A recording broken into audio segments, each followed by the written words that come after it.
What's up, guys? It's time to go through another Taylor Swift song off of the Folklore album. So far, actually, well, I'm only one song in. I only listened to Cardigan, and I'm trying to start with the songs that have like a music video. So that sort of explains the track order that I'm going in to some degree. Anyway, um, I do like what I've heard so far, which is literally just one song off of the album.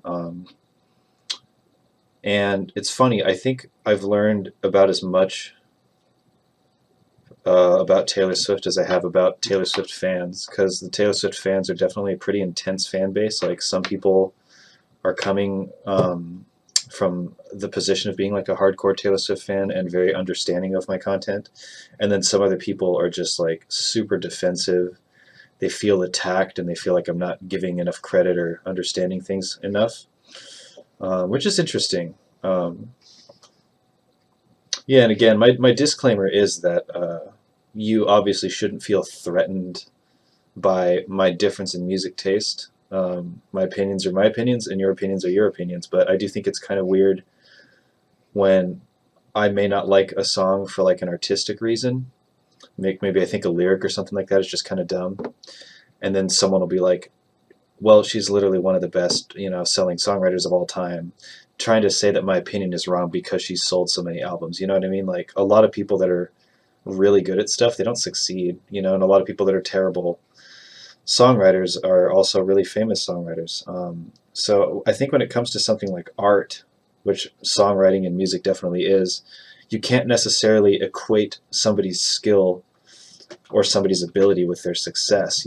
It's not like you can't define an artist's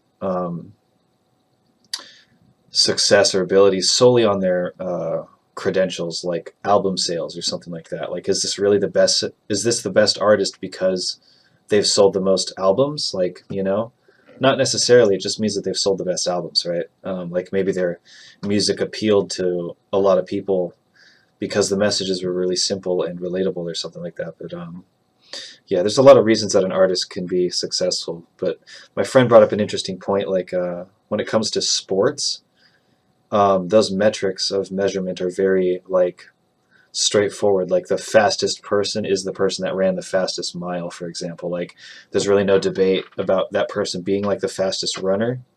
So when you want to talk about something like somebody being the best songwriter, and you talk about like my opinions being wrong or whatever because this person sold a lot of albums, it's like that really means nothing in the realm of opinions. So anyway, with that being said, I do like Cardigan as a song. Doesn't necessarily make me a Taylor Swift fan, um, but I'm excited to actually hear some stuff that you know I can say that I actually enjoy. So let's hear The One and see what I think. And I'm just going to be honest, as I always am, and well, we'll see how it goes. The One, it makes me think of Neo, like from The Matrix, right off the bat. It's probably not. Anyway.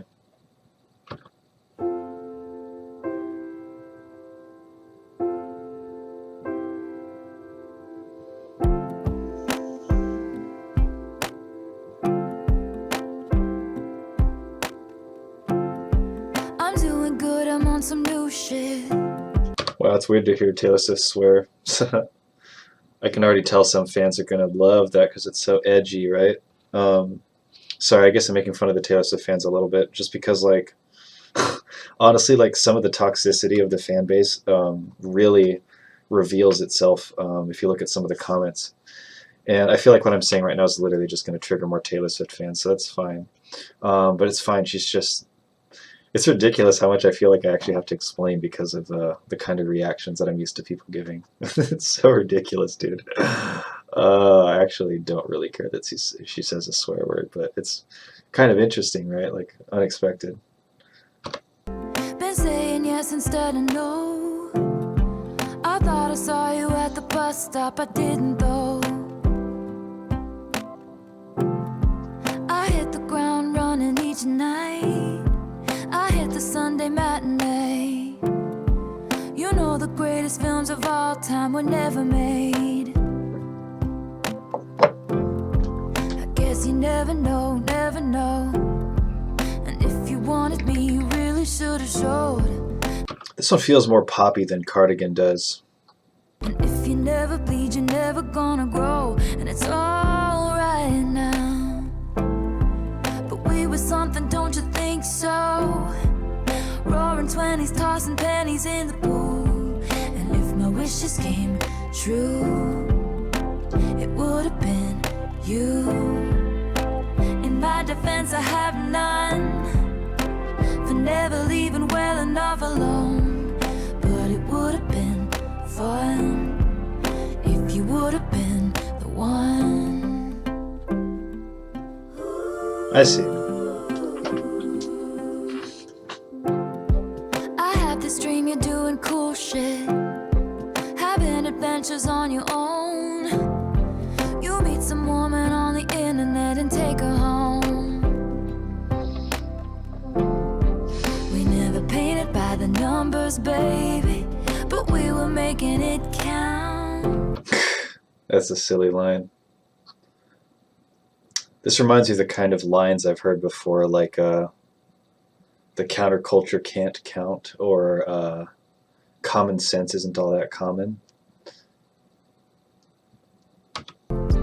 You know the greatest loves of all time are over now. I guess you never know, never know. And it's another day waking up alone. But we were something, don't you think so? Roaring 20s, tossing pennies in the pool. And if my wishes came true. I don't understand that line, like roaring 20s. I mean, what is she referencing? I'm hoping some hardcore fan can come in here and like fill in the gaps if there's something I'm not quite catching, but I just don't understand why she'd bring up the 20s. Like, was it very 1920s of her to throw pennies in the pool or something? Is that what people did? I don't really know how much pennies were worth back in the 20s, probably a lot more than they are now. And I know that the Roaring 20s were like economically a pretty thriving time, so maybe people felt a certain amount of wealth and comfort in just throwing pennies in the pool. Like that was actually a somewhat significant amount of money to throw in the pool or something at that time. So, I mean, if that's the reference, I guess I get it. But maybe it's not, and so I don't. It would have been you. In my defense, I have none for never leaving well enough alone. But it would have been fun if you would have been the one. I persist and resist the temptation to ask you if one thing had been different. Would everything be different today? We were something, don't you think so? Rose flowing with your chosen family. Man, dude, I see rosé brought up in so many songs. Oh my god. Everyone's talking about rosé. Rosé is just like a... Dude, I don't drink, so I honestly don't know, but I know it's a wine of some kind, right? Oh god, what if it's not wine and I'm making such an ass of myself? Is it just like a cheap wine? Alright, well, cheers to that. And it would have been sweet if it could have been me. In my defense, I have none for digging up the grave another time. But it would have been fun if you would have been the one.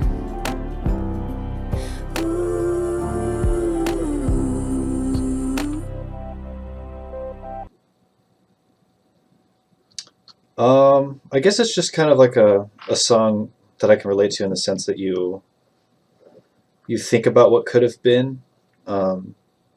Like it's almost like a thought that just sort of crosses your mind. It's not like, you know, you're really hung up on what could have been, but every now and then you're just kind of like, you know, I wonder if my life went down that tangent a little further, how things would be now. And she's expressing it in that way. That's why she's saying it would have been fun, you know, but she's not like super hung up on it or broken up about it. It's just sort of a thought that crosses her mind. And yeah, I guess she goes off on the tangent of a dream that she had, that he did all this stuff and whatever. Cool shit, as Taylor Swift said, is what she dreamt that he got up to, I believe. Aaron Dessner, is he the guy that was on that other track as well? Um, yeah, I thought it was funny in my last video that I couldn't even say that a lot of the reason this song sounds the way that it does is because there's this other songwriter who's credited, who also did like some production work and orchestration and all this other stuff. Like he was credited for several things on the song, so obviously he was a major influence in how the song sounded. And just me pointing that out was enough to like get people mad to the point of like thinking I'm taking all the credit away from Taylor Swift as a songwriter or something. And it's like I'm not. I'm just saying that she didn't literally do everything on this song because people kind of talk about it like she literally does everything. Like she writes the songs, dude. And I'm like, yeah, but there's also another guy that's helping write the songs. Like, there's producers, there's other instrumentalists. Like, um, I don't know. I'm not trying to say that Taylor Swift isn't a good songwriter. I don't know if I'd be wasting my time like watching these videos if I didn't, because my whole reason for watching these videos is to get to understand her work more and see beyond the like sort of watered down pop music that she writes, which just honestly a lot of the times isn't very good.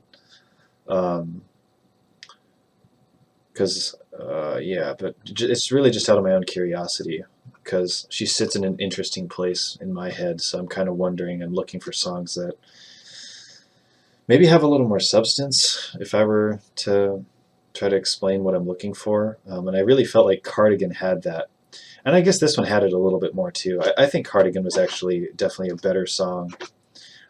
I think it was just better and it was more interesting too. But this song isn't bad. Yeah, so far, like out of the two songs I've heard on this album, they sit quite a lot higher in terms of how much I like them and respect them. If you care about whatever respect I may or may not have for a song. Yeah, so I guess this folklore album is off to a pretty good start, but we're only 2 tracks in. I'll hear another one right now, actually. So if you want to hear another video that I do, I'm just going to look up like the next music video that she did, because this was kind of a lyric video. It wasn't necessarily a music video. So anyway, I will be seeing you in the next video if you want to check that one out. Like and subscribe, and definitely comment, especially if you're triggered, because I know some of you people really get triggered. Oh man. Anyway, I'll see you in the comments, or I'll see you in the next video. Bye.